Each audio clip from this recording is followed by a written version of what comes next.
clearly I'm here at this particular class, so I had a motorcycle accident. But what you don't actually see is that it wasn't an accident. I crashed my bike, and I crashed it on purpose, really, if you really look at it. And I'll explain that in a moment. So the answer is, am I a good rider? Like, should I even be here in front of you? Yeah, I'm actually a really, really good rider. I'm an educated rider. I have 7 years of experience. I've been trained in various forums as well as here. I knew exactly what not to do, but I did it anyway. I've taken this very same course, like I mentioned. So, did I know what to do in a sharp corner? I absolutely did. But unfortunately, there were some mitigating circumstances, a lot of them in my head, that didn't allow me to pull through. So, what are some of the factors that led to my crash? So I hadn't ridden much yet this year. It's, had a bit of a late spring.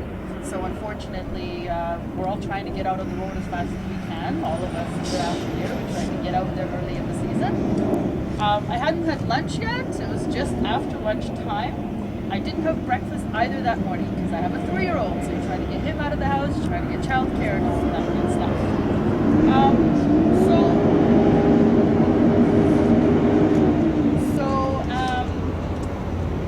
Then we've done about 10 corners, 10 really, really, really fast corners. I hasten to admit this to Andy because he would never advocate for this, but my speedometer on average said about 2:08. So we were going fairly quickly. Then I got exhausted. I was really, really tired. The wind picked up, and I'm not a lightweight, I'm not a very small girl. I was only on a CBR 600. But I was being blown around quite a bit. So I did the responsible thing. Very chance I got, I pulled over to the side because I was leading the group at the time, and I let everybody pass me. Awesome, right? Because that's what you're supposed to do. That's the responsible thing. So we only had 3 corners left, and I'd fallen back only a little bit, so I should have stayed back. But I didn't. I did the good old catch up and keep up. Because as I always say, I had the best riders ever to follow, so I didn't have to use my own brain. I could just catch up and keep going. What could go wrong? Well, the very next corner came up. I leaned. My speedometer said about 172. I lost my nerve because, unfortunately, out of all the corners on Highway 541, this was the very first mountain. And in the back of my mind, instead of thinking about what I was doing, I was thinking, I don't want to crash into that mountain. I don't want to crash into that mountain. I don't want to crash into that mountain. And now that was all that was in my head. So all I saw was mountain, disaster, bail. Well, unfortunately, as you will learn in this course and in the course of your riding, trying to bail at 170 kilometers an hour on a 400-pound machine is impossible. It's not going to happen. There is nobody that I can think of that can bring that out of a turn and out into a safe resolution. So I don't recommend it. Follow through is the single most important thing. Look to your salvation, look where you're going because the bike will go there.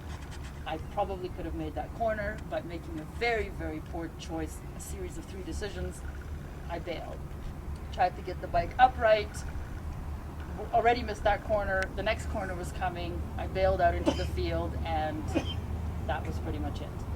Now, I'll explain what saved my life essentially, because you have to think about the fact that it's always a matter of when, not a matter of if you are going to crash. So you absolutely have to be prepared. There's no question there. Everybody says that's a Boy Scout motto, always be prepared. But it's not. It's actually the most important part of riding.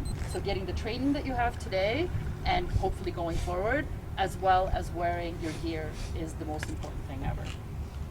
I often say if you can't afford proper gear, and I'm not talking about the top of the line stuff that like all those, guys are wearing after years and years and they're spending thousands of dollars, but proper riding gear. If you can't afford that, you can't afford to ride. And I'm not just trying to be mean about it because I'm not an authority on this, but it's a rule. It's a rule that we all employ.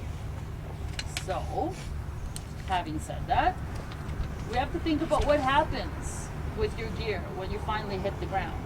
So because of my training in this course, I managed to do what's called emergency braking.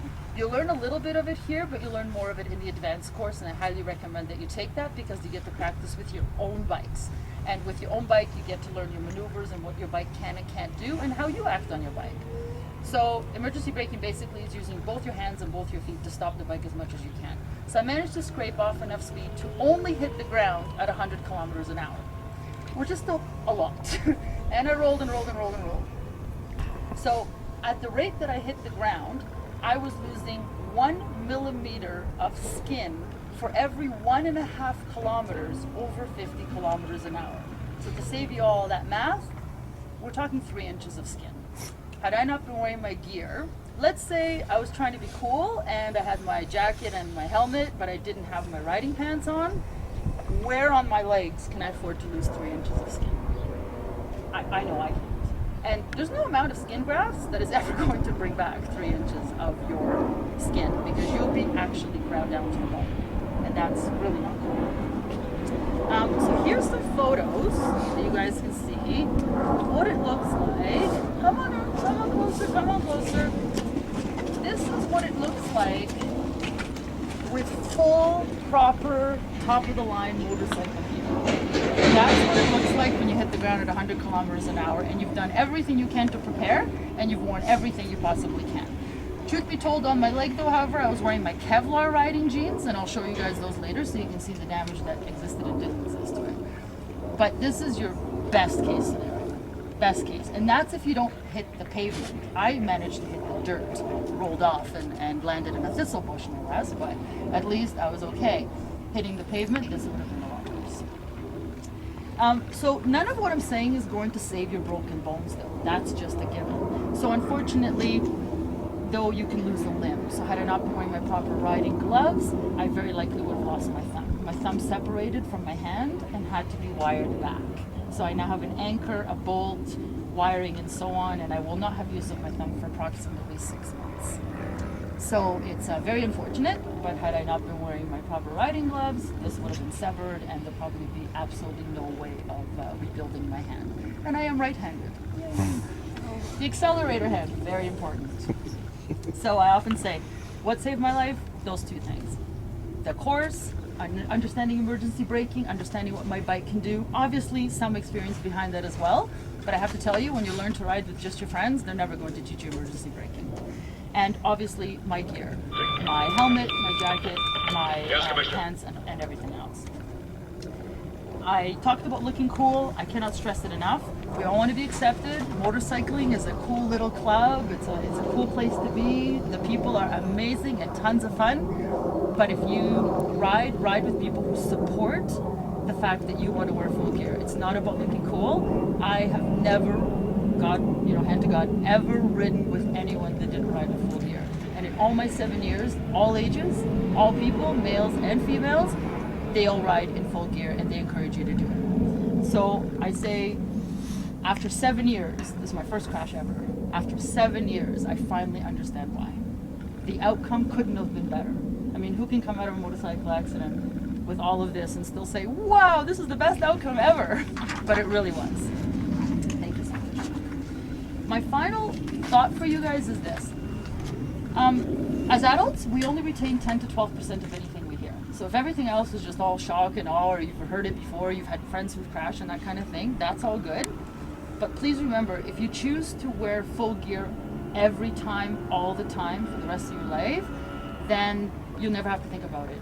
Ours is hanging in the back closet. It's on the way to the garage. We just grab it, throw it on, and go. If you never have to think about it, it doesn't become a choice. It just becomes something you do 100% of the time. And I say, please, please, please, because it can be really, really bad.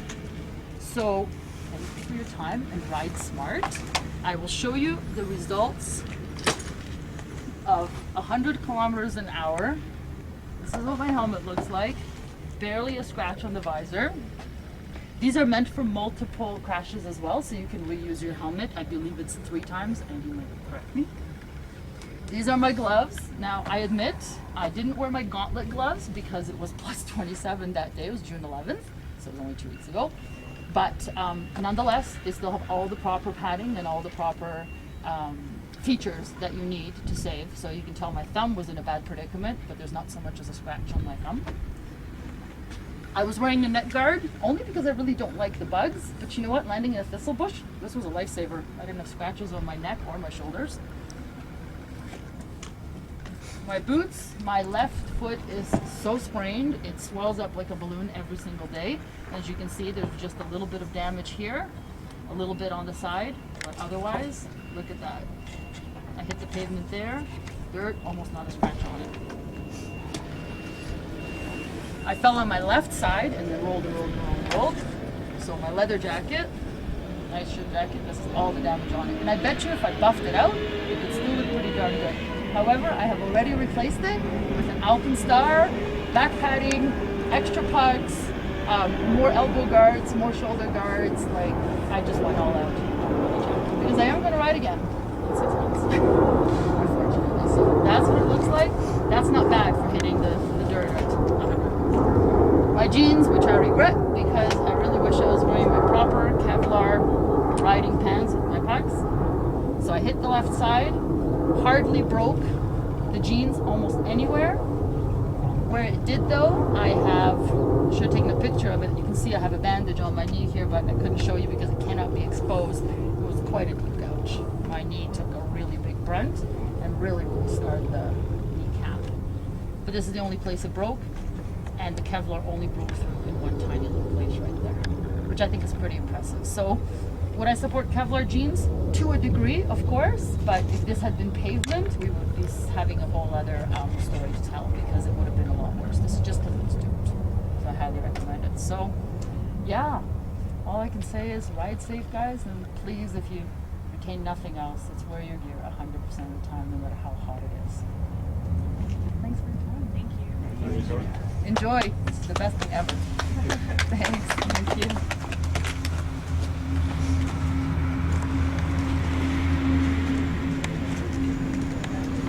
Thanks so much, guys. So yeah, I have a better jacket now. It even has a lower, I still have kind of padding everywhere here from my accident, but it does have a lower end. So as you're leaning over more on your bike, I have more coverage. So even if I fall off, my back wouldn't have been